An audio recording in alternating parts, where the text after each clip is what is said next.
The CNBC app. Global market news in one place. Customizable sections and personalized alerts. Stocks tracking, interactive charts and market insights all in your hands. Stay connected.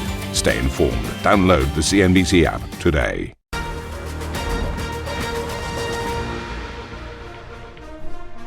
Welcome to Squawk Box Europe. I'm Karen Cho with Juliana Tuttlebum and Steve Sedgwick. These are your headlines.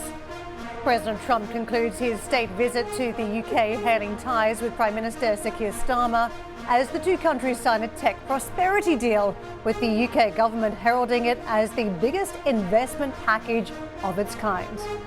There's so much to celebrate in the special relationship between our two countries. By standing together in war and in peace, this bond is the very foundation of our security, our freedom and our prosperity. The Bank of England keeps rates on hold and slows bond sales as Governor Andrew Bailey says the pace of future easing is now uncertain. And Intel shares surge after Nvidia takes a $5 billion stake in the ailing chip maker, with Jensen Huang describing it as an incredible investment.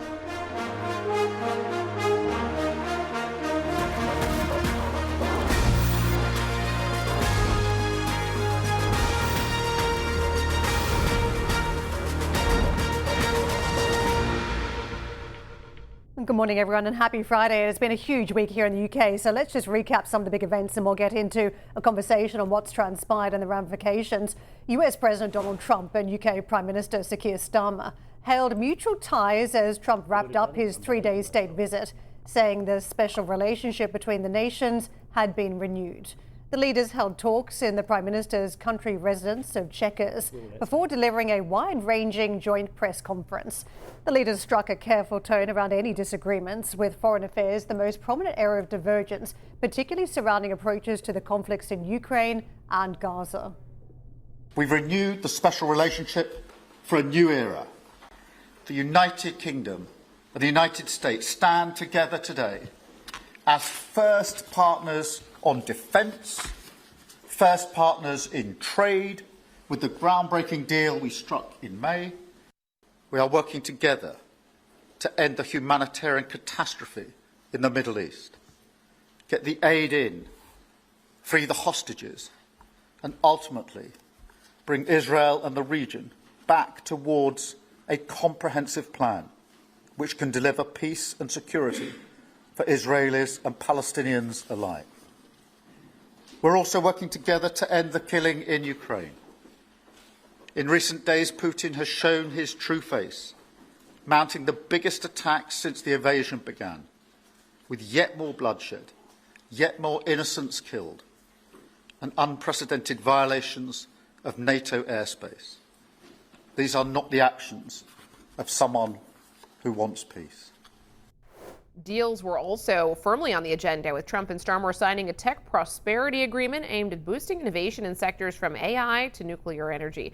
The UK government says US firms have pledged £150 billion worth of investment into Britain during the visit, dominated by £90 billion from Blackstone over the next decade. Trump hailed the agreement, praising business executives present at its signing.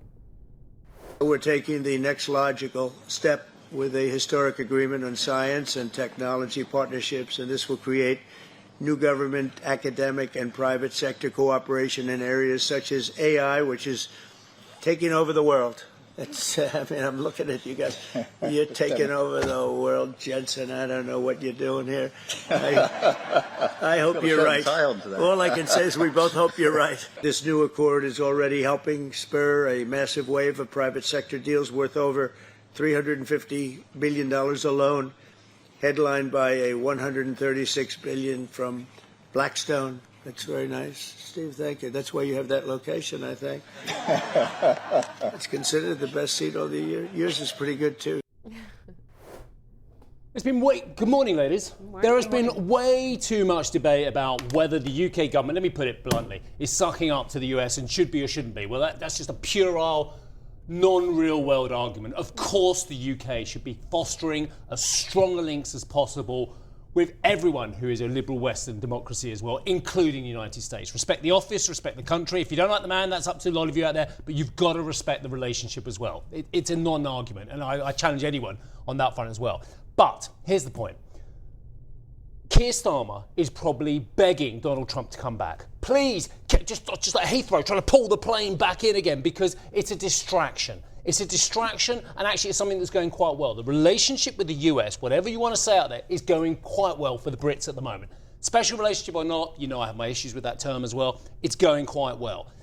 The reason why I say Keir Starmer should be begging Donald Trump to come back is because it's a distraction from the woes that he has in his reign or rule or what have you at the moment as the leader of the country. He's under immense pressure. And the latest data has just underlined what an absolute mess the government is in with its finances as well. Let me just come up with this. The public sector net borrowing for August, right? So let me just give you two figures before I do the big drum roll.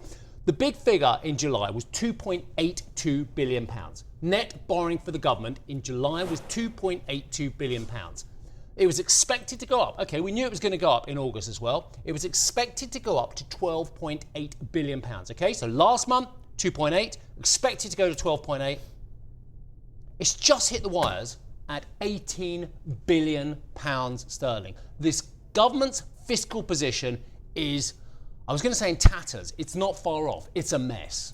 The number is enormous, the challenge is enormous, and it's like a lot of other countries where you have huge political discord as well. So getting to the right outcome, navigating the politics on the ground, incredibly difficult. And to your point around it being a non-argument about the overtures made to the Americans, I think you're probably in group think around the studio set. We're not really going to push back, but people across the UK will push back around that. And that's the sort of political backdrop we have right now, as you have governments trying to solve very difficult equations. To me, what was interesting that came out of this, the huge deals, the 150 billion, a lot of them tech. I mean, it's called Tech Prosperity Agreement, or a deal that we've got here. We need tech, we need prosperity, we need tech prosperity, we need the whole lot. And the reality is, if you look back to London Tech Week several weeks back, Jensen Huang was here as well from Nvidia, and he was on stage with Keir Starmer. At that point, he was amazed at where our infrastructure was, not amazed in a good way around the AI infrastructure. And so Keir Starmer could rally about £1 billion. That was about the amount he could raise to get the tech infrastructure story going. Now we're talking in by and large figures, very, very big numbers, multiples of that. So what has been forthcoming, very, very welcome for the UK to keep up and compete in an era where sovereign AI, supercomputers are going to be what the compute power is used for various countries. The other point I'd make here is that there's some domestic deals that have been happening, which goes to the heart of why this is significant. So Nvidia has had a couple of doors slammed in its face, namely with the Chinese market and the geopolitics that have happened. Trump has opened another door, namely Intel. And in the UK, if Trump is going to be opening and shutting doors for the UK, predominantly opening doors, then that is welcome news in an environment that is very difficult where the UK is struggling to find growth.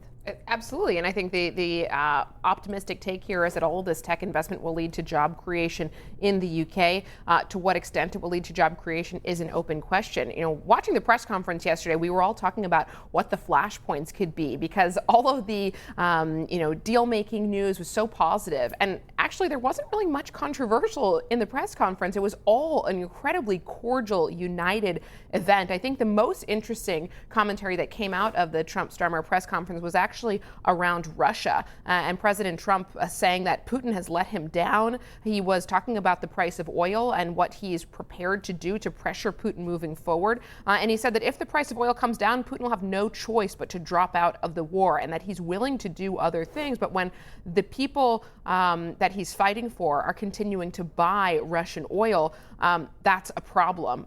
So basically, alluding to the Europeans continuing to buy Russian oil and saying, I'm only going to act and put more pressure on Putin if you stop buying oil. He said it's not fair to the United States to do that. And I thought that was really interesting. Nice roundup of the geopolitics. Coming back to some of the deal making, you mentioned whether the jobs will be forthcoming. Well, number one, big jobs attached to big checks from American companies. That's where we look. The other part too is that you've seen a lot of these deals, and particularly in Europe, let's hope in the UK, that there's been a lot of investments or partnerships of domestic companies alongside these major ones from Microsoft and Nvidia. And let's hope that is the case, because if we can see great businesses that are growing to scale in the UK on the back of some of these partnerships, then that would be terrific for the ambitions, technology ambitions in the UK. Let's hope that is forthcoming. I think the other parts here around finding any growth story incredibly challenging. And Keir Starmer, as he counts down to the autumn budget, he clearly has a challenge trying to find that avenue. One other positive that came out of this week, and I don't know whether you both saw it, but it was commentary from Brad Smith over at Microsoft, effectively saying, look, a couple of years back when they had that problem with Activision Blizzard when they were trying to buy the company, they thought the regulation here really was bad. They couldn't work with it. It had really bad optics, made them really not want to invest in the UK. I'm sort of just adding some commentary to the way they felt. But this week, as they've revisited their investment, they feel like the regulation has improved. And if that is the case, I think that's also very welcome for a positive backdrop in the UK. President Trump's visit has sparked around $200 billion worth of investment into Britain, but it's unclear what the money will achieve. For more, check out CNBC.com. Meanwhile, Bank of England policymakers voted to slow the pace of bond sales to £70 billion over the coming year. Why, everybody? Why? I've got my ideas. Have you got your ideas? Does it matter? It does, actually. Down from £100 billion over the past 12 months in a closely watched decision on the future of its quantitative tightening programme. The central bank says active sales as part of its balance sheet reduction will skew towards shorter-dated bonds after recent volatility in the long end of the yield curve. The plan implies £21 billion in active bond sales, more than in the previous 12 months, with the rest of the reduction coming as bonds mature. The decision came as MPC members voted 7-2 to keep interest rates on hold in a widely expected decision, with the policy statement retaining language saying future cuts will be gradual and careful. Speaking to broadcasters after the decision, Governor Andrew Bailey said he believes there will be further cuts, but the timing and the scale of easing has become more uncertain. Traders see a more than 50% chance of next Bank of England rate cut coming in February, according to LSEG data, with a near 70% chance of rates remaining on hold in the final two meetings of 2025. Goldman Sachs economists, who had previously forecast a cut in November, now see policymakers waiting until the February meeting to ease further. Now, in his letter to Rachel Reeves, released after the decision, Andrew Bailey appeared to blame government policies for contributing to inflation, saying a reduction in labour cost growth had been delayed by, here it comes again, higher national insurance taxes and an increase to the minimum wage. So the Institute of Fiscal Studies think tank thinks that the UK Chancellor Rachel Reeves, will wait for it, and we're all kind of trying to find a needle in a haystack here, or pin the tail on the donkey, pick your metaphor, will face a spending shortfall of £18 billion by the end of the decade if the government is not able to deliver projected gains in public service productivity. That's come up a lot this week, and you'll know that there are concerns that the OBR, the Office of Budget Responsibility, which is independent, is apparently going to downgrade our productivity rather than upgrade it. Well, the Chancellor's spending plans call for 5% efficiency savings from all government departments by the 2028 to 2029 fiscal year, which the IFS says would deliver a funding productivity improvement of 2.3%, unheard of in recent history. Now, coming up on the show, the Bank of Japan keeps its benchmark rate on hold but announces plans to shed its riskier assets. Plus, Intel shares close more than 20% higher after Nvidia takes a major stake in its chip-making rival. And Zurich prepares for its biggest IPO of the year when the Swiss marketplace group goes public this morning. Carolyn is at the Swiss exchange and will be speaking to the CEO, Christoph Tonini, first on CNBC at 8:45 London time.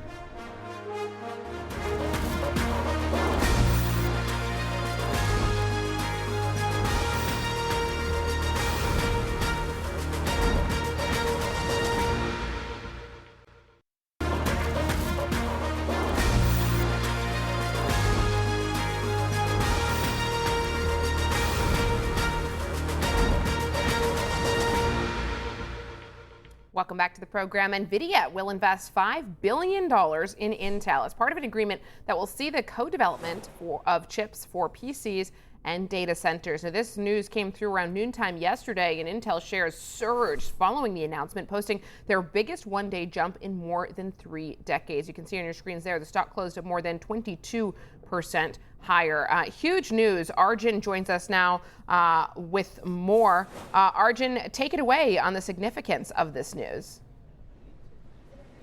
Yeah, I think it's important just to dig into what we're hearing on the partnership, what exactly the two sides are going to be working on. So we understand that Intel is effectively going to design these custom CPUs that will go into Nvidia's broader server architecture. This is based on Intel's x86 architecture, which is a competitor, of course, to ARM-based architecture as well on the CPU front. The two are also going to work on PC chips that will integrate Nvidia's GPUs, those graphics processing units as well. Now, if you think about Nvidia systems that are going into the data centers to underpin a lot of these AI applications, they are based on multiple different chips. Of course, those are based on the GPUs that Nvidia designs, but also the CPU component. To date, Nvidia has relied heavily on ARM-based solutions. Now it's bringing in another supplier in Intel, and this is good for Nvidia in the sense that it will allow them to broaden their supplier base, but it also does bring into question their relationship with ARM as well. On the PC front, this is probably good news for Intel. Intel's facing a number of challenges in its PC chip business, from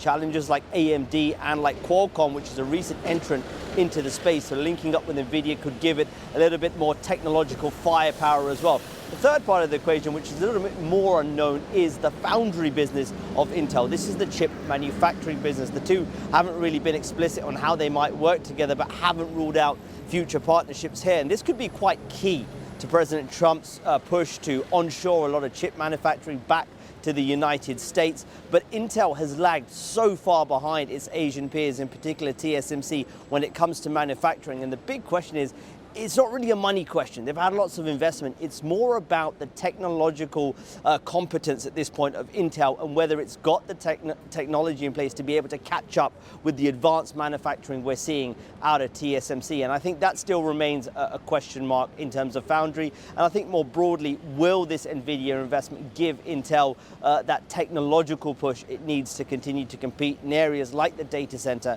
and the PC going forward? I think that still remains a big question mark for the market as well, guys. Brilliant, and thank you for picking up that story, because you're actually on Regent Street in the centre of Shishi, London, outside the Apple store. And you're with my favourite camera operator of all time, young Michael. And you're outside. And when we did a little collaboration about an hour ago, there were 15 people in the Apple queue for the 17. I wonder if young Michael can just show us how many there are now. Maybe you could talk over the plethora, the cacophony, the enormous numbers of there's about 3, isn't there? Oh, hang on, that's a part of the queue. What do you reckon, Arj? Tell me how many people you can see. It's doubled. I think there's about 30 people. So there's one line that was behind me, which you just saw now, where Mike is shooting at this point in time is another line, and there's a few more around the corner as well. I will say, look, it's still a very small amount of people. Important to keep in mind that Apple does this system where you put the pre-orders in online and you come and collect the phone. There's still a number of people who do line up to try to get the phone on the day, but it does feel, even though still a small number of people, it does feel slightly buzzier than previous years, I would say. So it'd be interesting to see. I'm going to try to talk to a couple of people to see why they're here, what they're buying, to get a bit of insight into that later. Your biggest difficulty is going to find someone who's not a member of the press, I think. But thank you very much indeed for that. Young Michael, young Arjun, thank you very much indeed. We'll come back to you a little bit later on. Well, a reseller maybe as well? Are there resellers there? I mean, every queue I see on Oxford Street seems to be a reseller's why would you be in a queue? What, you haven't got the internet at home? You haven't got home delivery? Or you live in the top of a tower block where the Amazon guy's not going to come up, or the Apple guy? I don't know. Tell me. That's why I wonder whether some are resellers for other markets. I don't know. Apparently, though, I will give it credit. In Orchard Road, I think it's Orchard Road in Singapore, there were 250 people there for the launch this morning. So there were a few. And usually hot conditions, a little bit steamier than the UK. Let's push on. IonQ has completed its acquisition of UK-based quantum computing company Oxford Ionics for $1.1 billion. The American firm, which says it aims to take ion quantum computing out of the lab and into the market, has also confirmed it would acquire quantum technology startup Vector Atomic. Lots of questions for Niccolo De Masi, IonQ CEO. Niccolo, I might just get you to kick off and flesh out where you sit in the quantum universe, because this is the first time we've spoken to you. I know a lot of the audience out there have heard of quantum, obviously, but a bit like 6G, have no idea of the concept of it. So just flesh out where you sit and what some of these consolidation attempts mean. Yeah, so we're actually what I consider the 800-pound gorilla of the entire quantum industry. So I was the only company, for example, that was at Checkers yesterday with every other major CEO. We are about a $20 billion market capitalization company listed on the NYSE. We are 30 years in the making, and we are the largest company that's actually commercialized in not just the quantum computing sector, but also quantum networking, quantum sensing, and we've expanded up into space. So we're doing quantum key distribution, and quantum computing will be not just terrestrial, it will be up in the heavens as well with IonQ. A terrific summary there, and obviously one of the key tickets that you've had this week when it comes to the pomp and ceremony around President Trump's visit. When it comes to the UK market, we always think about this as having some sort of advantage in quantum. Is that the case? Do you see the UK being significantly more advanced, and is that the reason why you're looking to consolidate here? Well, I actually attended Cambridge University undergrad and grad, so I consider myself to be an honorary Brit. I've known Dr. Chris Ballance, the founder of Oxford Ionics, through mutual friends for quite some time. And so he and I put together, I think, frankly, the merger of the century, if you will, for Oxford Ionics to become part of IonQ. This has allowed us on a combined basis to really leapfrog ahead of all competitors.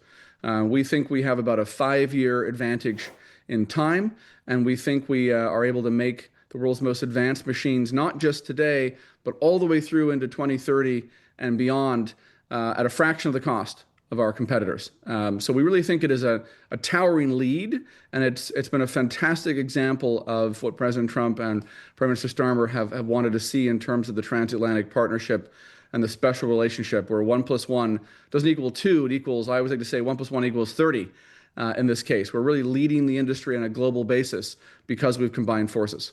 You can make the same argument when it comes to the technology advances. A little bit of tech here, a little bit of tech there, put it all together, and you get significant advances. So I want to ask you about what we're seeing today, these supercomputers, the AI infrastructure that has been embedded, when we had huge announcements in the UK yesterday around that. The fact that you've got hyperscalers that build a supercomputer, and then you can simply just plug into that supercomputer through cloud services. How does that bring forward quantum computing? Well, we actually have a unique architecture that will win not only on premise by itself, but it will also win as a data center technology. So we're running an analog of growth for IonQ that really much is really following Nvidia's trajectory the last few years. They started out as just a game company, then they turned into, of course, a neural network company and a data center giant. IonQ is on a similar trajectory where we are building quantum advantage, early quantum commercial advantage in a number of applications. We announced a 20x speed up just in June in partnership with AstraZeneca, Amazon Web Services, and Nvidia themselves. We've demonstrated quantum commercial advantage 2 other times in computational engineering earlier this year, and with a generative adversarial network, actually training an LLM to learn faster. So we believe we're going to deliver advantage for sovereigns such as the UK, who want to, of course, build potentially their own LLMs and take their own leadership position in classical AI. But more importantly, quantum's the future, right? We had CPUs for Intel. You were just speaking about that a few minutes ago on the program. We're in an era where GPUs and Nvidia, of course, are very important to the advancement of computational power. But ultimately, the QPU, IonQ's quantum processing unit, is going to be the future. We're already at the point, we unveiled our what's called 100-qubit system, our algorithmic qubit 64 system this past Friday at the NYSE at our Analyst Day. And it's already the equivalent of about 1 billion GPUs if you want to simulate it using classical techniques. And so it's going to inflect from here. It's going to become only more powerful henceforth.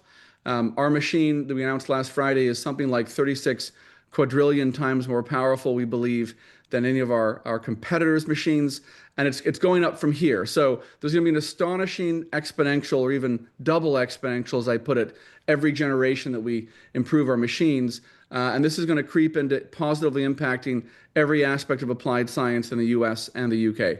Tremendous opportunity listening to you talk about the future of quantum and what it can do. But what is the key to making quantum computing commercially viable? Oh, it's already commercially viable. It's simply at the start of that curve where things miniaturize and become kind of doubly exponentially more powerful. We do a lot of work with obviously three-letter agencies on both sides of the Atlantic. We do a lot of work with large corporates who are early adopters and looking around the corner. What's going to take everyone by surprise with quantum computing is the pace of progress. So humans are not very good at understanding exponentials generally. That's not where we grew up on the savannah, if you will, to understand. And so Moore's law was the CPU and GPU example of a single exponential. But IonQ's computers are actually going to advance at double that rate. The exponent of the number of logical qubits is how much more powerful we become. So between a single generation, it's not a factor of 2. It could be a factor of 200 million. For example, in a single generation, or even 2 billion, or even 2 trillion times more powerful in a single 18-month, if you will, leap forward. And so this will overtake all other computing approaches as we get into the later 2020s. And it's already beginning to demonstrate that early quantum commercial advantage, which will then turn into what we call broad quantum advantage, where it overcomes all other computing approaches in all verticals, if you will. So definitely watch this space, because this is changing the world in months and quarters, not years. Niccolo, perhaps you can give the CEOs, business leaders listening to this show this morning some clue as to what this capability means. I mean, what are the use cases for such a gigantic brain power that companies can tap into down the track? Well, it's actually every single vertical of applied science. So financial services, very important. Prediction, early forecasting techniques, data analysis techniques. It's material science. It is computational drug discovery. It is computational engineering. You're going to see a lot in the defense and intelligence sector, a lot in the optimization sector. And that's just the computing side, right? Our networking side is just straight down the fairway on cybersecurity. Quantum key distribution is the only mechanism for transmitting data that is not just practically secure, it's theoretically secure. And so every government and every FTSE 250 business, if you will need to invest in quantum key distribution rapidly if they want to stop the constant classical hacking that's going on. And frankly, the hacking that's going to get worse as the dawn of quantum computers and the era of quantum computers become the norm, because quantum computers are excellent, both fortunately and unfortunately, at cracking things like classical encryption. It's one of their superpowers that's been known about for a long time. So cybersecurity is a big investment for us. Quantum sensing is a big investment for us. That was the Vector Atomics deal you mentioned that we announced yesterday at the same time as closing Oxford Ionics. We are a full quantum internet company, actually. The future of the internet, capturing data, transmitting data, computing with that data, will all be done with quantum sensors, quantum networks, and quantum computers. And IonQ is the only company stitching this all together into a single ecosystem for our customers, both on ground and even internationally through our satellites.